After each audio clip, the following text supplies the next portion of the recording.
I'm excited for today because this is a topic that everyone kind of brushes over. It's not something that often gets digged into as much as I think any of us would like. So I'm hoping that we can find a little bit of clarity here as it relates to moving forward with subject to purchases, subject to financing, if you will. So, by the way, real quick, jump in the chat.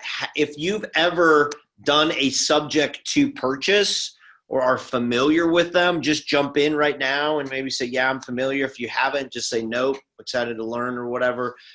Because if you have done a subject to purchase, I'd love to kind of get some of your perspective on it as well and how some of the structuring went, because I think there's multiple ways to do it. And what's up, Damien? No. Okay, cool. I've not done one, but studied the concept. Cool. Adrian, Trevor, yes, he's done one. I love it. Here's what we're going to do. The first thing I want to talk about is, and by the way, if this is your first time, Smarter Real Estate Tribe, every Thursday, 9 o'clock, we do these breakdown sessions. This is for you. Normally it's about 30 minutes, 35 minutes of training, and then we hopefully grab some Q&A and stuff in there as well, kind of depending on the guest and the topic and things like that. So welcome if you're joining us, obviously, for the first time. I'm Mike Baird, founder, Smarter Real Estate Tribe. Okay, so subject twos. When you hear this word subject to, it's new language, and what I want you to do is begin to think about this as conditioned upon or obligated to or contingent upon or contingent to. That's all it is. For example, if my daughter goes out and she says, hey, Dad, I want you to buy me a new car, and we roll up on this new car that she wants, and it's totally smashed in on the back, and I go, we're still buying this car. I am buying this car subject to or conditioned upon or obligated to this existing damage that exists. And I'm okay with that. She's okay with that. So we're basically agreeing to, yes, buying this car, it might not be perfect, but it might be, in terms of its body, but it's perfect for us and what we want to do, because I know she's going to bash it up in another 30 days anyways, right? It's what 16-year-old kids do. So when we talk about subject to, we're essentially, once again, buying or taking title, I should say, taking title to an asset conditioned upon something else, okay? So I want to just hammer that out because that's foundational when it comes to this whole thing. Normally in the world of real estate, we are buying something conditioned upon or subject to some sort of outstanding deed of trust, okay? So this is the part that I want to just hammer home, right? When we buy subject to, I'm buying it subject to an existing deed of trust that's in place. Now, I want you to think about title for a minute. A title company normally, on typical transactions, they record two important instruments, okay? One instrument is known as a deed, some sort of a warranty deed, special warranty deed, a quitclaim deed, but typically title companies are continually recording some sort of a deed, okay? The other thing that a title company records is a deed of trust or a mortgage in some states, right? We're a deed of trust state here. So we'll have essentially a warranty deed, okay? That is ownership. That is who owns the property itself.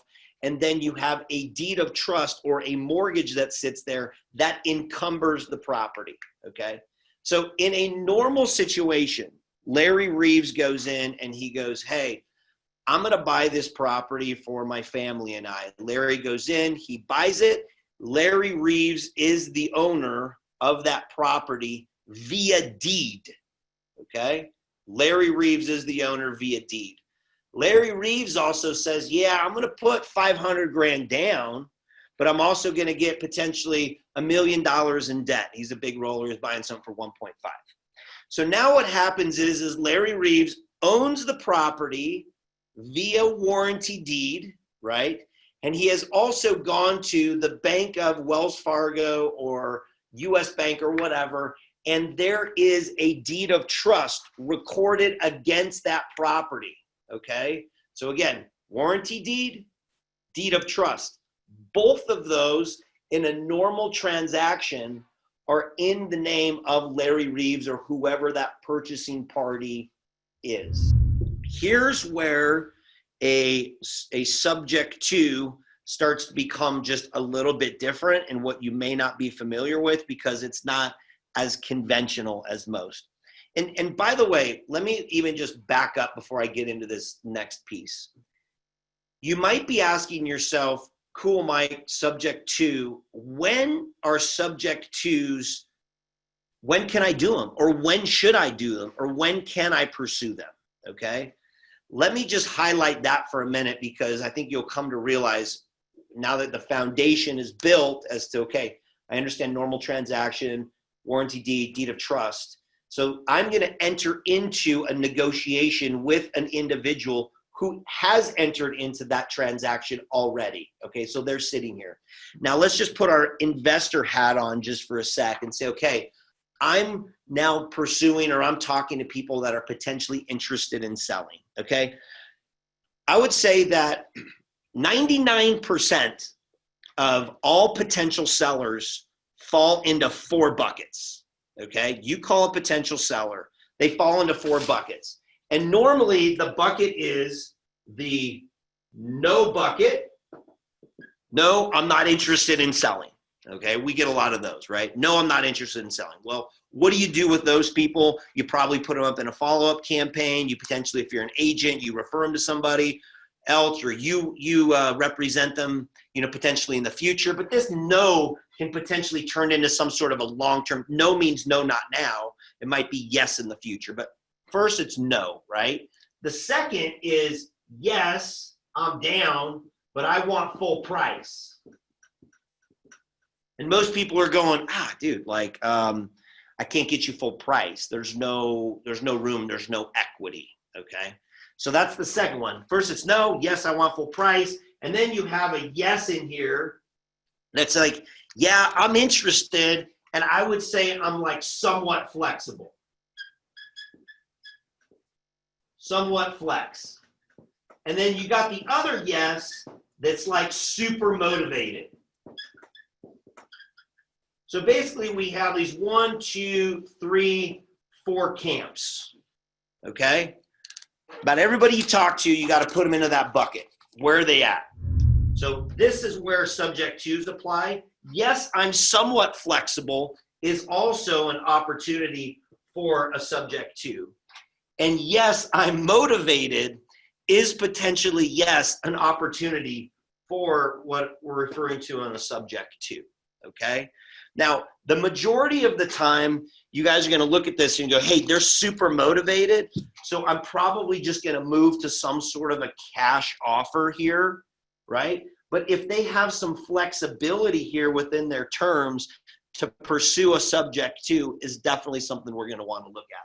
But most, I would say, look at subject to opportunities in this yes, I want full price, and yes, I'm somewhat flexible type area. Right? And when I say, yes, I'm somewhat flexible, it means they're not willing to sell at a massive discount, but there's a little bit of equity kind of in play here. Yes, whenever you get into these situations where a potential full price, can we negotiate terms? Yes, somewhat flexible and negotiate terms. All right, so here we are. We understand how this owner, Larry Reeves, we were using before, this owner, Larry, came in and he purchased this property, right? And now we're approaching them and saying, hey, I'm interested in purchasing. Are you interested in selling? Yeah, I'm kind of interested. I'm somewhat flexible here. I don't really know what I want, but here's where I'm not like super motivated. Okay, so here's what a subject to happens is what we do is we take essentially, remember, Larry Reeves in this scenario is the owner via deed. He is also encumbered, or that property is encumbered by deed of trust or trust deed, right? So what we're going to do in a subject to is we essentially move the ownership, okay? This is it. We're going to move the ownership to the new investor party, okay? While the deed of trust stays in place. To view the remaining portion of this training video, become a premier member of the Smarter Real Estate Tribe, where we are focused on one thing: getting you results and doing what you've always wanted, to become a real estate entrepreneur. To learn more, go to www.smarterrealestatetribe.com or click on the link below.